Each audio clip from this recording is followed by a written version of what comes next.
బల్కంపేట్ రేణుకా ఎల్లమ్మ దేవస్థానంలో జరుగుతున్న కళ్యాణోత్సవానికి మాజీ సీఎస్ శాంతి కుమారి ఐఏఎస్, సనత్నగర్ కాంగ్రెస్ ఇన్ఛార్జ్ కోట నీలిమ హాజరయ్యారు. అనంతరం కలెక్టర్ హరిచందన దాసరి ఐఏఎస్, భక్తులతో కలిసి కళ్యాణాన్ని తిలకిస్తున్నారు. ఈ సందర్భంగా భక్తుల మధ్య ఉత్సాహభరిత వాతావరణం నెలకొంది. सुस्मिता पटेल नामधेयस्य श्रेष्ठा पटेल नामधेयस्य मुरलीकृष्णा नाम्न्या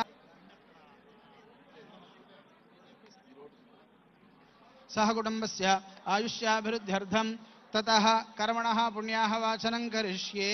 इमं मे वरुणश्रुतिहवमद्याचमृडया त्वामवस्युराजलशे वरुणमावाहयामि ब्रह्मादेवानां पदवीः कवीनां ऋषिर्विप्राणां महिषो मृगाणाम् गोत्रोद्भवस्य अमुकनामधेयस्य वेङ्कटराव नामधेयस्य राजेश्वरी नाम्न्याः सह कुटुंबस्य आयुष्याभिवृद्ध्यर्थं ओं कौण्डिन्यगोत्रोद्भवस्य महेंद्र गौड़ नामधेयस्य सरला नाम्न्याः हेमंत कुमार नामधेयस्य कार्तिक नामधेयस्य रोहित नामधेयस्य कौण्डिन्यसगोत्रोद्भवस्य साईबाबा गौड़ नामधेयस्य गायत्री नाम्न्याः